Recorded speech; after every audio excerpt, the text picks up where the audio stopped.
우리는 가끔 이러한 말을 합니다. 손에 일이 잡히지 않는다. 마음이 콩밭에 가 있다. 말은 다르지만 같은 뜻을 가지고 있습니다. 실제로 제가 목회하면서 이러한 경험을 한 적이 있습니다. 아들에게 교통사고가 나서 응급실에 있다는 연락을 받고 어머니가 급하게 달려갔습니다. 다행히 특별한 문제는 없었고 타박상과 골절 정도로 괜찮았습니다. 그런데 어머니가 집으로 돌아와서 연세가 많으신 부모님의 식사를 준비하는데 가스불에 손가락을 상당히 깊게 화상을 입었어요. 다시 병원에 가 있는 그 집사님에게 제가 가서 이렇게 물어보았습니다. 왜 그렇게 손가락이 심하게 불에 되었습니까? 그때 집사님의 말씀이 이러했습니다. 저는 손가락이 그렇게 불이 붙은 줄도 몰랐다는 거예요. 왜 그렇습니까? 아들 생각 때문에, 병원에 있는 아들 생각 때문에 손가락이 불에 심하게 되어져 가는데도 그것을 느끼지 못했다고 합니다. 우리의 마음이 그럴 수가 있습니다. 그래서 얼마나 우리가 몹시 힘들면 이런 말을 합니까? 마음이 천갈래 만갈래로 갈라진다. 그런 말까지 하지 않습니까? 오늘 본문의 말씀 8장 18절에 어떤 말씀이 있습니까? 여호와께서 여호수아에게 이르시되 내 손에 잡은 단창을 들어 아이를 가르키라. 여호와의 명령입니다. 내 손에 잡은 단창을 들어 아이를 가르키라. 거기에 단창을 들어서 아이를 가르킨다고 할 때에 가르킨다는 뜻이 무엇이겠습니까? 그 뜻은 여호수아의 마음이 아이성 전투에 온전히 집중되라는 하나님의 명령입니다. 그때 여호수아의 마음이 콩밭에 가 있지 않았습니다. 그때 여호수아의 마음이 천갈래 만갈래 갈라지지 않았습니다. 하나님께서 단창을 들어 아이를 가르키라 할 때에 그때 여호수아의 마음은 아이성 전투에서 아이성을 정복하는 것 외에는 다른 마음을 전혀 갖지 않았다는 뜻입니다. 믿음의 길을 걸어갈 때에 저와 여러분에게 중요한 것이 있습니다. 하나님이 내게 맡기신 일이 있습니다. 그 일에 어떻게 해야 되겠습니까? 우리의 마음이 집중되어야 합니다. 다른 곳에 마음이 뺏기면 안 됩니다. 하나님이 맡기신 일에만 온 마음이 온전히 집중되어야 제대로 믿음의 길을 걸어가는 그리스도인이라고 말을 할 수 있습니다. 그런데 여호수아가 아이성을 가르치는 일을 언제까지 했습니까? 26절에 이러한 말씀이 있습니다. 아이 주민들을 진멸하여 바치기까지 여호수아가 단창을 잡아 든 손을 거두지 아니하였고 아이성을 완전히 정복하여서 하나님 앞에 드리기 전까지는 든 손을 거두지 아니하였다. 무슨 뜻입니까? 전투를 시작할 때부터 완전한 승리를 이룰 때까지 여호수아는 아이성을 가리키는 단창을 놓지 않았다는 뜻입니다. 저와 여러분, 우리는 하나님의 자녀입니다. 하나님의 자녀들에게는 반드시 하나님이 일을 맡기십니다. 그때 하나님이 맡기신 일에 온 마음이 집중되어야 되는데 언제까지 집중되어야 되느냐? 그 일을 완성할 때까지 우리의 마음이 온전히 집중되어야 된다는 뜻입니다. 저와 여러분, 하나님의 자녀인 나에게 또 우리 교회에게 하나님께서 사명을 주셨는데 일을 맡기셨는데 정말 그 일에 온 마음이 집중되고 마음이 집중된 일이 그 일이 완성될 때까지 감당했습니까? 나오미에게는 두 며느리가 있었습니다. 이방 여자 모압 여성인 룻과 나오미입니다. 룻과 오르바입니다. 베들레헴에서 떠난 엘리멜렉은 모압 땅에 가서 두 아들을 전부 모압 여자, 이방 여자와 결혼을 시켰습니다.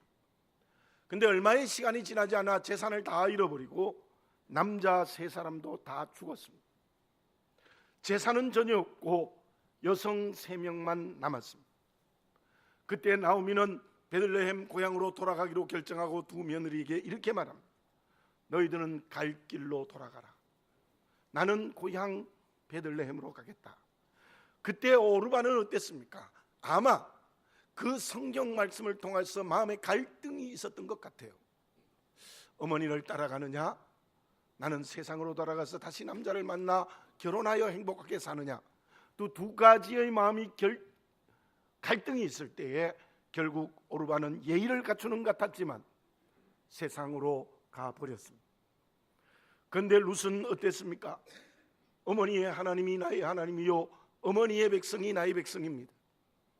룻의 마음은 전혀 바뀌질 않았습니다. 다른 곳에 마음이 뺏기지 않았습니다. 오직 어머니에게 효도하고 어머니의 하나님을 믿는 일에 온 마음이 집중되어져서 아무것도 없는 어머니를 따라가 베들레헴에 가서 보리 이삭을 주어 연명하는 길을 걸어갔던 것입니다. 그런데 결과는 어떻게 되어졌습니까? 오르바에 대한 기록은 없으니 모르지만 아마 한 남자를 만나서 일상적인 인생의 길을 걸어갔을 것입니다. 그날 룻은 보아스를 만나서 결혼을 하게 되고 결국 다윗의 증조모가 되어서 다윗 왕가를 이루는 정말 엄청나게 큰 축복을 받았습니다. 그뿐이겠습니까? 마태복음 1장의 예수님의 족보를 보면은 룻은 예수님의 조상이 되는 축복의 조상이 되는 기업을 받을 수 있었던 것입니다. 왜 그렇습니까? 이방 여자 모압 여자 룻, 그는 하나님께 그의 온 마음이 집중되었고 그 일을 끝까지 감당하였기 때문에 예수님의 조상이 되는 축복을 받았던 것입니다. 바울은 빌립보서 3장 12절에서 14절에 이러한 고백을 합니다. 오직 내가 그리스도 예수께 잡힌 바 된 것을 잡으려고 달려가노라. 나는 아직 내가 잡은 줄로 여기지 아니하고 오직 한 일, 즉 뒤에 있는 것은 잊어버리고 앞에 있는 것을 잡으려고 표대를 향하여 그리스도 예수 안에서 하나님이 위에서 부르신 부름의 상을 위하여 달려가노라. 여러분들 저를 따라서 한번 해볼까요? 표대를 향하여. 표대를 향하여서. 바울은 복음 증거하는 일에 온 마음이 집중되어 있었고 그것이 순교할 때까지 집중했습니다. 거기에서 어떤 결과가 일어났다는 것은 너무나 잘 알고 있습니다. 다시 한번 말씀드립니다. 우리는 십자가의 주님의 은혜로 구원받아 사망에서 생명으로 옮긴 하나님의 자녀들입니다. 하나님의 자녀된 우리에게 하나님께서 맡기신 일이 있습니다.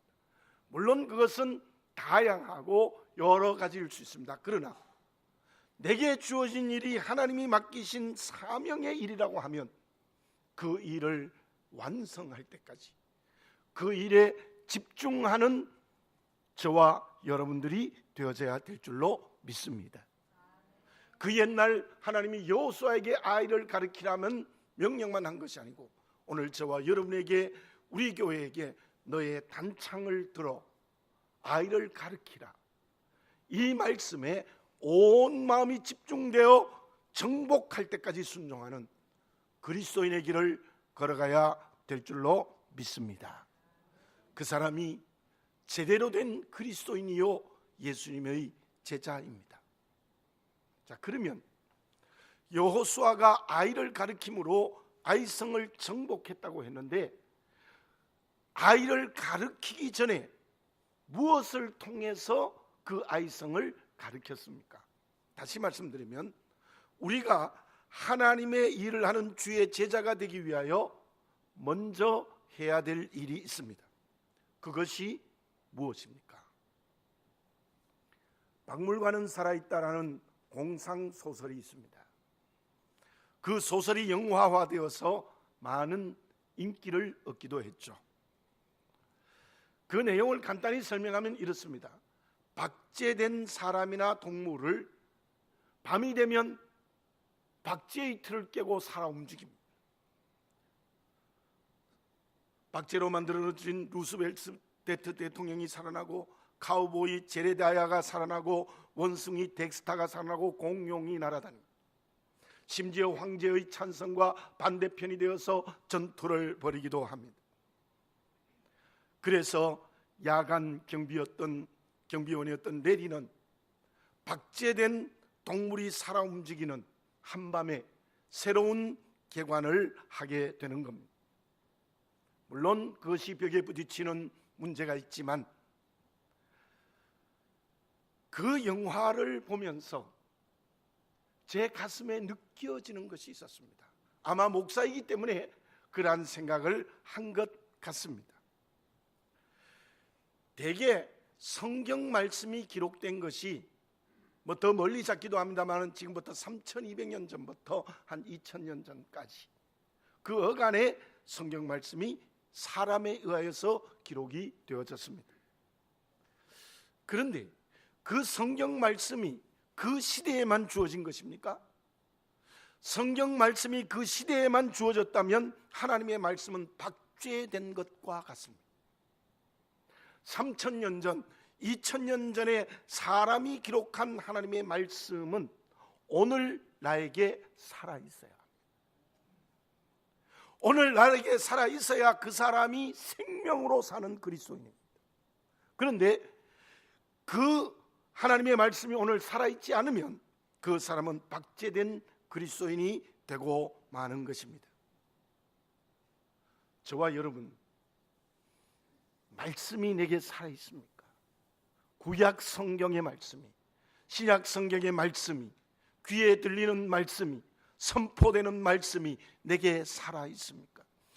말씀이 내게 순종으로 살아있으면 그 사람은 생명으로 살아가는 사람입니다. 그러나 말씀 없이, 말씀 순종하지 않고 살아가는 사람은 박제된 그리스도인, 다시 말씀드리면 하나님의 자녀로 가졌던 생명을 잃어버린 것입니다. 우리가 무엇 때문에 생명을 잃어버린, 말씀을 순종하지 않은 박제된 그리스도인이 된 것입니까? 그렇다면 그 박제된 그것의 틀을 깨뜨려야 됩니다. 그것이 무엇입니까? 여호수아와 이스라엘 백성들이 어떻게 난공불락의 여리고성을 무너지게 했습니까? 하나님의 은혜였습니다. 어떻게 해서요? 말씀에 순종해서 여리고성을 돌기만 하니까 무너져서 승리한 겁니다. 그런데 그 여리고성에 비해서는 조그마한 아이성 전투에서는 왜 실패했습니까? 그 이유는 한마디로 말씀드리면 여호수아와 이스라엘 백성 전체가 생명을 잃어버렸기 때문이에요. 박제된 모습으로 바뀌었기 때문입니다. 그 이유가 어디에 있습니까? 6장 18절을 제가 한번 봉독해 드리겠습니다. 너희가 온전히 바치고 그 바친 것 중에서 어떤 것이든지 취하여 너희가 이스라엘 진영으로 바치는 것이 되게 하여 고통을 당하게 되지 아니하도록 오직 너희는 그 바친 물건에 손대지 말라. 여리고성을 점령할 때 하나님이 주신 말씀입니다. 시로라기 하나도 전부 다 하나님께 바치라. 어떤 것 하나라도 너 개인이 가지면 안 된다. 그런데 모든 백성이 그런 게 아니라 여호수아와 이스라엘 백성 가운데 유일한 한 사람 아간이 7장 21절에 보면은 신할산 외투와 금 50세겔과 은을 감춘 죄를 지었습니다. 한 사람 아간이 그렇게 범죄하여 온 백성이 박제된 공동체가 되어져 버리고 말았어요. 생명을 잃어버렸어요. 그 문제를 여호수아가 기도하여 응답으로 알고 어떻게 했습니까? 오늘 읽은 25절, 26절의 말씀에 그 내용이 있습니다. 아간과 그 모든 가족과 그리고 모든 전리품을 돌로 치고 불살랐습니다. 그리고는 그것을 돌무더기로 만들어 버렸습니다. 생명을 잃어버린 이스라엘 백성들이 생명을 되찾은 이유가 무엇입니까? 아이성 전투에 대패를 했고 36명이나 희생을 당했습니다. 아간의 문제를 온전히 해결했습니다. 다시 말씀드리면 박제된 죄를 깨뜨렸다는 겁니다. 그때 이스라엘 백성들은 생명을 되찾았고, 거기에서 다시 하나님께서는 여호수아를 향하여 단창을 들어 아이를 가르치라고 명령을 했던 것입니다. 1절 2절의 말씀이 무엇입니까? 두려워하지 말라, 놀라지 말라, 이 아이성을 내 손에 주었느니라. 여리고성을 정복하는 것처럼 아이성을 정복하게 될 것이라고 하나님은 약속하고 계십니다. 왜 지금 내 삶에 고통의 환경이 있습니까? 왜 환경이 질서를 잃어버렸습니까?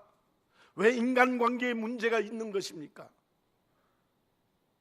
연단이라면 잘 훈련받기 바랍니다. 연단이라면 그를 통하여서 하나님의 사람으로 새로워지시기를 바라겠습니다. 그러나 내 죄로 말미암아 그러한 일이 일어났다면, 내 죄로 말미암아 아이성 전투에 실패한 게 내 삶 속에 있다면 철저하게 회개해야 됩니다.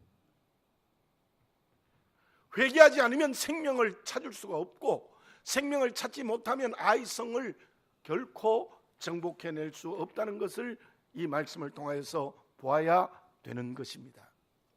말씀에 불순종한 죄가 있습니까?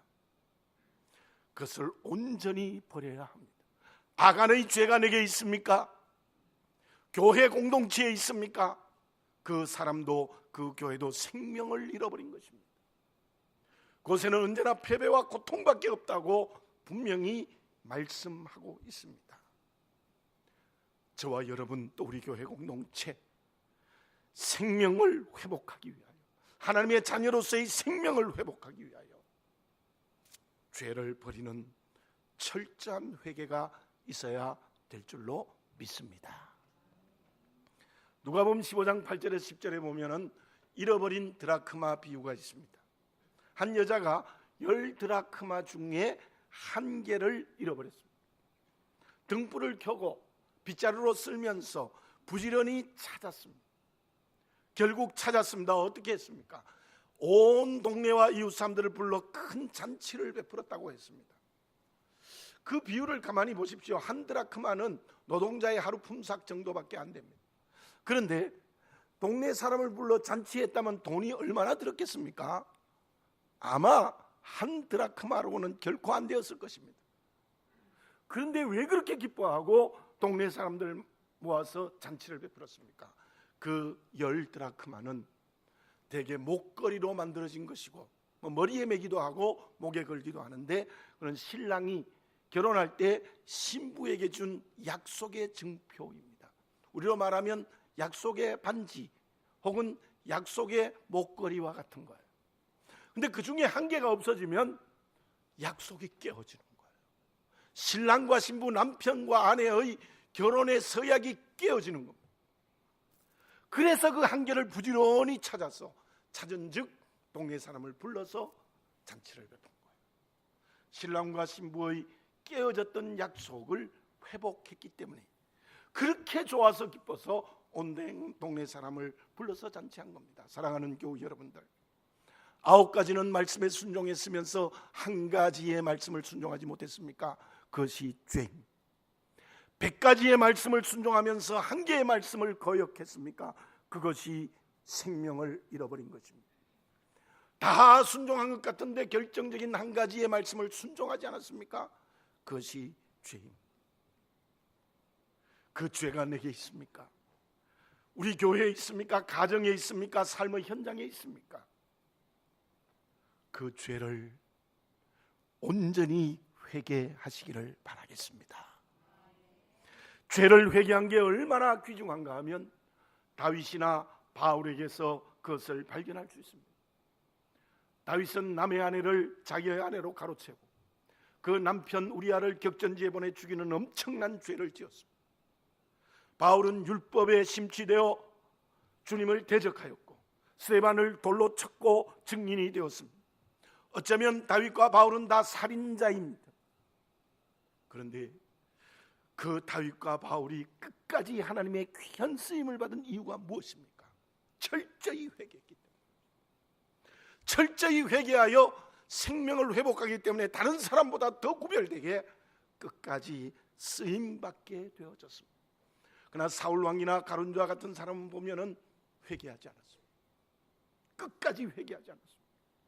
그 결과 하나님의 저주를 받은 그릇이 될 수밖에 없습니다. 큰 여리고성 전투에 승리했습니까? 그런데 조그만 아이성 전투를 패배하고 있는 내 모습이 아닙니까? 그래서 울고 있습니까? 그래서 마음에 큰 고통이 있습니까? 그래서 견딜 수 없는 심각한 갈등으로 울고 있지 않습니까? 가장 먼저 죄를 버려야 합니다. 조그마한 죄라도 온전히 철저히 회개해야 됩니다. 죄를 돌무더기를 만들어야 되는 겁니다. 그때 하나님은 우리에게 다시 찾아와 주셔서 실패했던 패배했던 아이성을 내 단창을 들어 가리키라는 약속의 말씀을 허락하여 주실 줄로 믿습니다.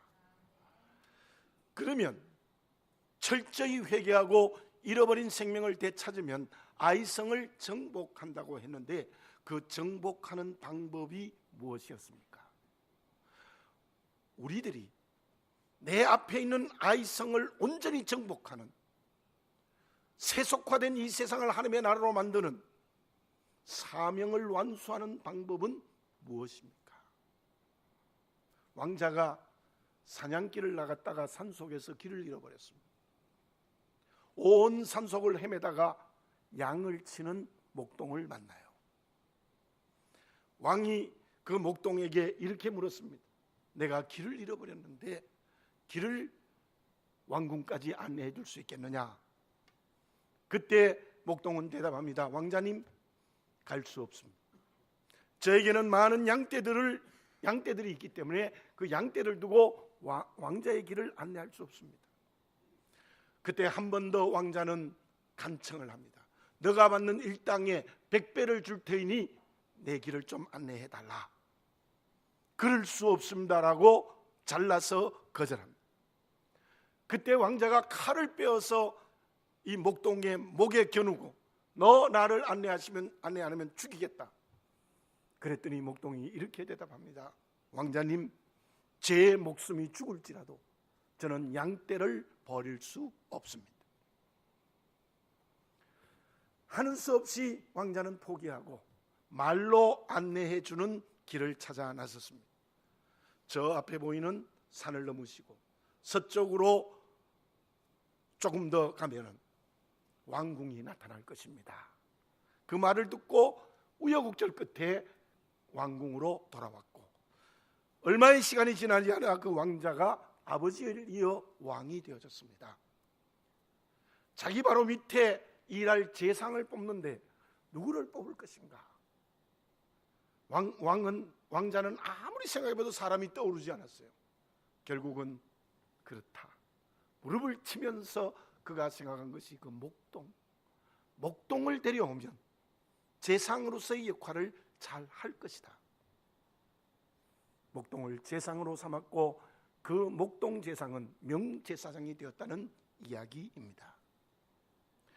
목동은 양떼를 지키는 데 성실했습니다.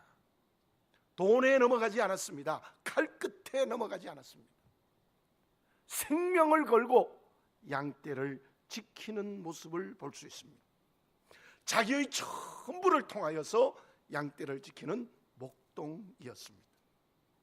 우리가 이 세상을 하나님의 나라로 정복하는, 우리 앞에 있는 아이성을 점령하는 방법이 어떠해야 되겠습니까? 적당히 정복하면 되겠습니까? 일부를 정복하면 되겠습니까? 아닙니다. 전부를 정복해야 되고 완전하게 정복해야 되는 것입니다. 오늘 본문의 말씀의 전투의 방법은 지금도 이스라엘의 전투의 방법이라는 말이 있습니다. 기습작전, 복병을 둔 작전이었죠. 물론 하나님이 가르쳐 주신 것입니다. 그런데 그 성을 어떻게 정복했습니까?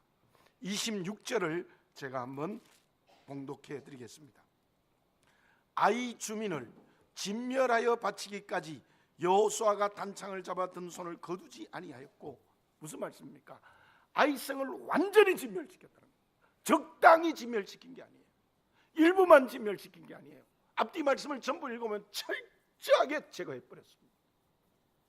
그것이 아이성을 점령하는 방법이에요.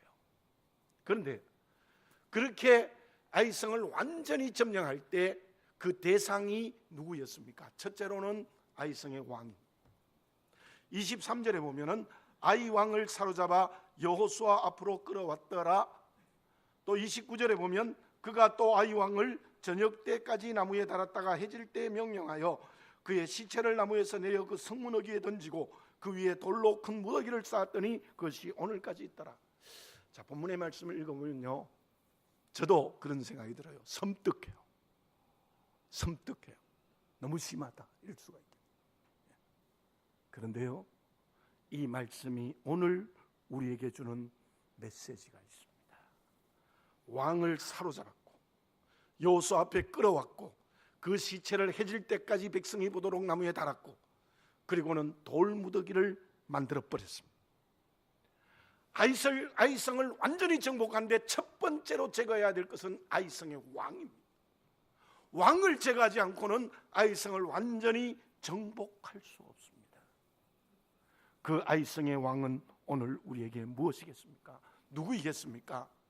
바로 마귀들의 우두머리인 사단입니다. 사단을 온전히 이기지 못하면 우리는 절대로 이 세상을 하나님의 나라로 만들 수 없습니다. 사단을 완전히 정복하여 꺾지 못하면 우리가 앞에 있는 아이성을 점령할 수가 없어요. 올해로 종교개혁 500주년이 되는 해이라고 우리가 알고 있습니다. 1517년 10월 31일 말틴 루터가 비텐부르크 성당문 앞에 95개 조항을 내어걸고 면죄부의 잘못됨을 지적했을 때 그것이 우리 개신교의 출발이 되어졌습니다. 루터는 결국 종교재판에 회부되어서 사형을 언도받게 되어졌습니다. 그때에 마지막으로 말합니다. 재판관이 말합니다. 너가 지금까지 쓴 걸, 너가 지금까지 주장한 거 포기하면 너를 살려주겠다. 그거였어요. 그때 말틴 루터는 이런 대답을 했습니다. 웜수국회에 기왓장보다 더 많은 마귀들이 나에게 달려들지라도 나는 지금까지 말한 것, 나는 지금까지 쓴 걸 절대로 포기할 수 없노라. 주여, 내가 여기 섰나이다. 나를 보내소서. 여러분, 이 말틴 루터의 생명을 건 하나님께 대한 헌신이 그 당시에 교황에게 도전했다는 것은 불가능한 일입니다. 그는 진리 앞에, 말씀 앞에 확실히 섰습니다. 내가 지금까지 쓴 걸, 내가 지금까지 말한 걸 절대로 버릴 수 없습니다. 주여, 내가 여기 있었나이다. 나를 도우소서. 그것이 우리 개신교의 출발이 되어졌는데, 그것이 무엇입니까? 루터가 사단을 이긴 거예요. 사단을 이긴 거예요. 마귀들을 이긴 거예요. 거기에서 우리 개신교가 출발이 되어졌다는 것입니다. 24절과 25절에 보면 주민들이 있습니다. 24절만 제가 한번 읽어보겠습니다. 이스라엘이 자기들을 광야로 추격하던 모든 나의 주민을 들에서 죽이되 그들을 다 칼날에 엎드려지게 하고 진멸하기를 마치고 온 이스라엘이 아이로 돌아와서 칼날로 죽임에 그날 엎드려진 사람들의 숫자가 12,000명이었더라. 철저하게 제거. 모든 주민을 완전히 제거합니다. 그렇다면 그 주민은 오늘 우리에게 누구이겠습니까? 그 주민들은 오늘 저와 여러분에게, 우리 교회에게 세상입니다. 예수님의 말씀처럼 사단을 이겼으면 두 번째로는 세상을 이겨야 돼요. 정말 세상을 이기지 못하면, 세상의 노예가 되면 우리는 절대로 아이성을 점령할 수 없어요. 어떻게 왕인 사단을 이기고 주민인 세상을 이길 수 있겠습니까? 그것은 기도와 말씀의 묵상, 이 두 가지의 틀이 있어요. 기도해야 하나님의 능력 받아야 되고, 말씀을 통하여 하나님의 능력을 받아야 사단을 이기고, 그리고 세상을 이길 수 있습니다. 여호수아의 기도의 능력이에요. 여호수아는 말씀이 주신 그 능력으로 아이성의 왕을 사로잡고, 그리고 모든 주민들을 제거했습니다. 한 가지 더 말씀을 드리면, 세 번째로는 환경의 노예가 되면 안 돼요. 이건 세상과 연결이 되겠습니다만 환경을 넘어서야 돼요. 20절을 제가 한번 읽어보겠습니다. 아이 사람이 뒤를 돌아본 즉 그 성읍이 연기가 하늘에 닿은 것이 보이니 이 길로도 저 길로도 도망할 수 없이 되었고, 광야로 도망하던 이스라엘 백성은 그 추격하던 자에게로 돌아섰더라. 아이 성을 보니까 불에 불탔다. 이것은 여호수아와 이스라엘 백성들이 환경을 넘어섰습니다. 그게 큰 환경이나 작은 환경이나 전부 넘어서야지, 환경을 정복해야지 환경의 노예로 전락하면 안 됩니다. 다니엘을 한번 보십시오. 그가 평소에 하루 3번씩 기도하는 것은 쉬웠을 거예요. 어쩌면 작은 환경이에요. 그러나 사자굴에 들어가게 되는 3번 하루에 기도한 것은 큰 위기였어요. 그러나 다윗은 작은 환경도 큰 환경도 전부 말씀의 능력, 기도의 능력으로 넘어섰어요. 사도행전 19장 18절 19절에 이런 말씀이 있습니다.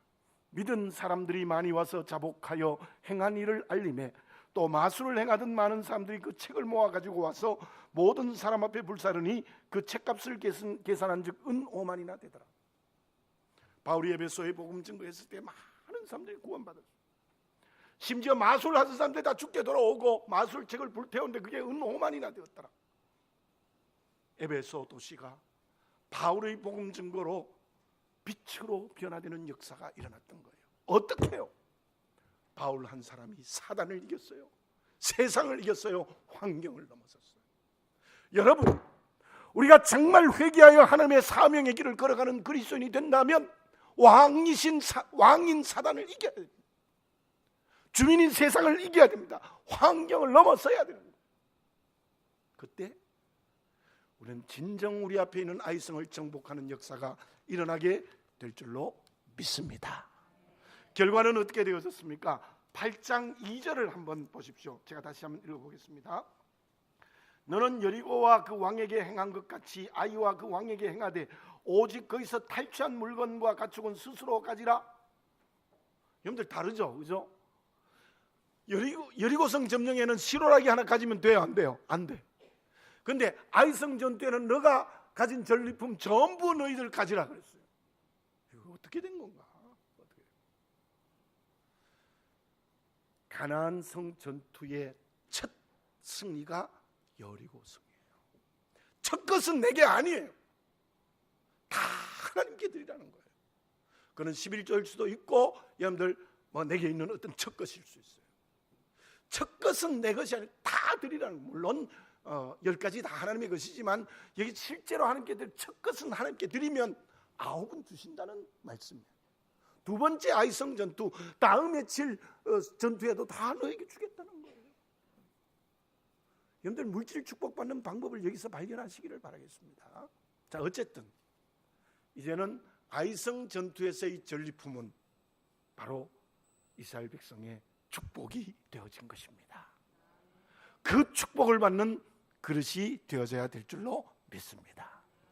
벤자민 프랭클린이 이런 말을 했습니다. 100권의 책에 쓰인 말보다 한 가지 성실한 마음이 더 크게 사람을 움직인다라는 말을 했습니다.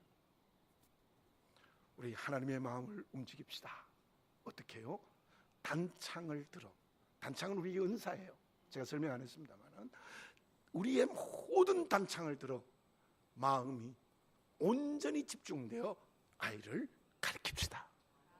그때 이 세상을 하나님의 나라로 만들 뿐만 아니라 전리품의 물질의 축복을 주시는 큰 기업의 복을 우리에게 허락하여 주실 줄로 믿습니다. 기도드리겠습니다. 사랑하는 아버지 하나님, 오늘 또 주신 말씀을 기억하게 하여 주시고 순종하여 지키게 하여 주시옵소서. 너의 단창을 들어 아이를 가르치라. 그러기 위하여 철저히 우리 죄를 회개하고 우리에게 있는 사단과 세상과 환경을 이겨 기도와 말씀의 능력으로 그들을 이겨 우리 앞에 있는 아이성을 완전히 정복하는 길을 걸어가게 하여 주시옵소서. 그때 하나님께서는 저것을 들은 우리들에게 물질의 기업의 축복도 겸하여 주실 줄로 믿습니다. 너의 단창을 들어 아이를 가르치라. 그 말씀에 순종하는 길을 걸어가게 하여 주시옵소서. 예수님의 이름으로 기도드립니다. 아멘. 찬송가 320장으로